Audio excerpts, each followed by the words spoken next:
السلام علیکم ورحمۃ اللہ وبرکاتہ۔ الحمدللہ الذی کفی وسلام علی عبادہ الذین اصطفی، اما بعد۔ آج کا ٹاپک ہے انسانیت پر احسان عظیم۔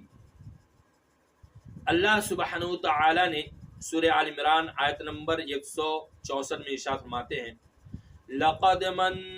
اللہ علی المؤمنین اذ بعث فیہم رسولا من انفسهم يتلو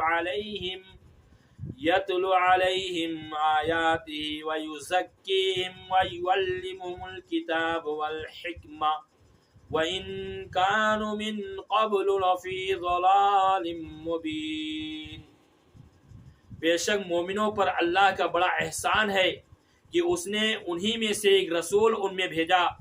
جو انہیں اس کی آیتیں پڑھ کر سناتا ہے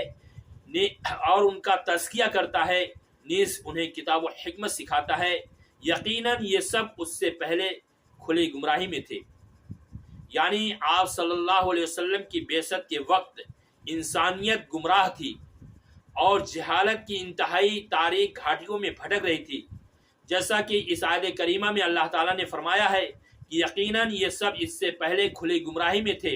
پھر اللہ تعالیٰ نے حضرت محمد صلی اللہ علیہ وسلم کو ان میں مبعوث فرما کر انہیں تاریکی سے نکالا اور آپ صلی اللہ علیہ وسلم کے ذریعے صراط مستقیم کی طرف ان کی رہنمائی کی۔ اس طرح سے رسول اللہ صلی اللہ علیہ وسلم انسانیت کے لیے باعث رحمت تھے، جیسا کہ اللہ رب العالمین نے سورہ انبیاء کے اندر ارشاد فرماتا ہے آیت نمبر 107 میں، وَمَا أَرْسَلْنَاكَ إِلَّا رَحْمَةً لِلْعَالَمِينَ، اور ہم نے یقیناً آپ کو تمام جہان والوں کے لیے رحمت بنا کر کے بھیجا ہے۔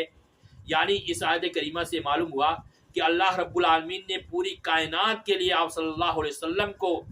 رحمت بنا کر کے بھیجا ہے۔ یعنی آپ صلی اللہ علیہ وسلم تمام جہان والوں کے لیے رحمت ہیں۔ یعنی حدیث کے اندر ہے، رسول اللہ صلی اللہ علیہ وسلم نے فرمایا، یا ایھا الناس انما انا رحمت محدا، اے لوگوں بے شک میں رحمت ہوں جسے لوگوں کو بطور ہدیہ پیش کیا گیا۔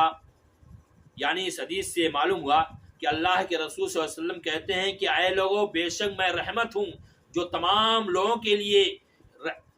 رہنمائی کے لیے اور تمہارے درمیان پیش کیا گیا ہوں۔ اللہ تعالیٰ سے دعا ہے کہ اللہ رب العالمین ہم تمام لوگوں کو اللہ کے رسول صلی اللہ علیہ وسلم سے محبت کرنے کی توفیق عطا فرمائے اور اللہ کے رسول صلی اللہ علیہ وسلم کی ایک ایک سنت پر عمل کرنے والا بنائے، اور اللہ